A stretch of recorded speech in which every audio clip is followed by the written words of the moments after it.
டாஸ்மாக் ஊழல் நல்லா தெரியும். டாஸ்மாக் கடைக்கு போனீங்களா 10 ரூபா அதிகமாக கொடுத்தா தான் ஒரு பாட்டில் கொடுப்பாங்க. பாட்டில் விலையோட 10 ரூபா கூடுதலாக கொடுத்தா தான் பாட்டில் கொடுப்பாங்க.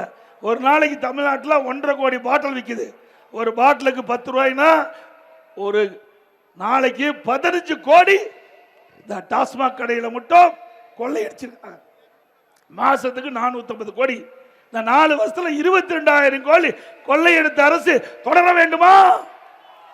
ஊழல் அரசாங்கம் வேண்டுமா? இது நாம சொல்லல.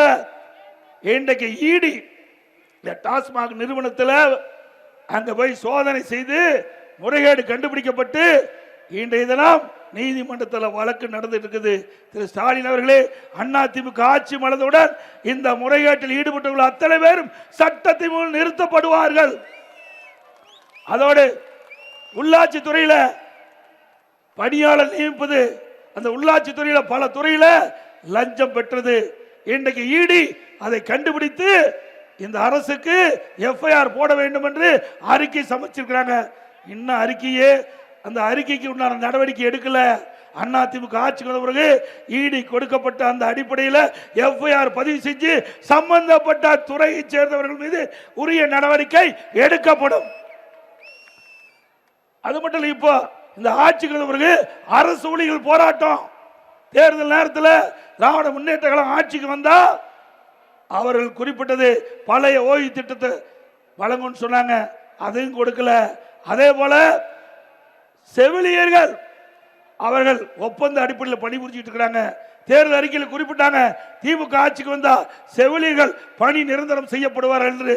இதுவரை அவர்கள் போராடி போராடி கைது செய்யப்பட்டு அவர்களை சித்திரவதை பண்ணிட்டு இருக்கிறாங்க. அதிமுக ஆட்சி மலர்ந்தவுடன் இந்த ஒப்பந்த அடிப்படையில் நியமிக்கப்பட்ட செவிலியர்கள் நிரந்தர பணியாளராக நியமிக்கப்படுவார்கள். எப்பொழுது பார்த்தாலும் நிதி இல்ல நிதி இல்லைங்கிறார். காற்பந்தை நடத்துறதுக்கு நிதி இருக்குது. அப்பா பெயர்ல பேனா நடுக்கடல்ல வைப்பதற்கு நிதி இருக்குது. ஆனா மக்களுடைய தேவைகளை பூர்த்தி செய்வதற்கு நிதி இல்லை. எப்படிப்பட்ட அரசாங்கமே நீங்கள் எண்ணி பார்க்க வேண்டும். அது மட்டுமல்ல, எப்ப பார்த்தாலும் ஸ்டாலின் சொல்றார், இன்றைக்கு மகளிருக்கு உரிமை தொகை கொடுத்து விட்டோம் என்று. அவர் கொடுக்கல.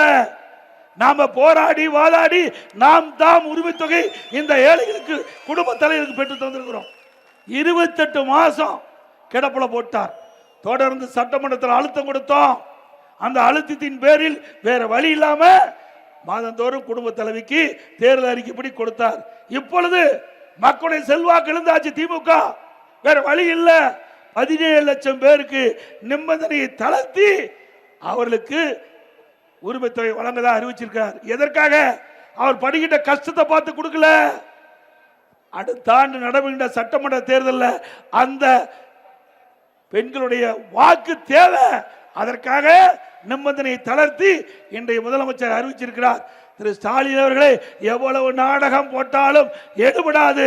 அடுத்த ஆண்டு நடைபெறுகின்ற சட்டமன்ற தேர்தலில் அதிமுக தலைமையில் அமைகின்ற கூட்டணி தான் வெற்றியை பெறும். அதுபோல இன்றைக்கு விவசாயிகளுக்கு 2 முறை கடன் தள்ளுபடி செஞ்சிருக்கிறோம். மும்முனை மின்சாரம் 24 மணி நேரம் கொடுத்தோம். குடிமராமத்து திட்டம், ஏரி குளம் குட்டை எல்லா பகுதியிலும் தூர் வாரப்பட்டு பெய்கின்ற மழை நீர் ஒரு சொட்டு நீர் கூட வீணாம பாதுகாத்த அரசாங்கம் அதிமுக அரசாங்கம். வறட்சி விவசாயிகளுக்கு நிவாரணம், புயல் வெள்ளம் அவர்கள் பயிர் காப்பீட்டு திட்டத்தின் மூலமாக அவருக்கு நிவாரணம், பாதிக்கப்பட்ட விவசாயிகளுக்கு SDRF மூலமாக நிவாரண உதவி, இப்படி விவசாயிகள் பாதிக்கப்பட்ட போதெல்லாம் கொடுத்தோம். அதே போல விவசாய தொழிலாளிக்கு பசு வீடுகள் கட்டி கொடுத்தோம். அதுபோல விவசாயிகளுக்கும் சரி, விவசாய தொழிலாளிக்கு அங்கே விலையில்லா கறவை மாடல் கொடுத்தோம், விலையில்லா கோழி கொடுத்தோம், விலையில்லா ஆடு கொடுத்தோம். எல்லாமே நிறுத்திட்டாங்க.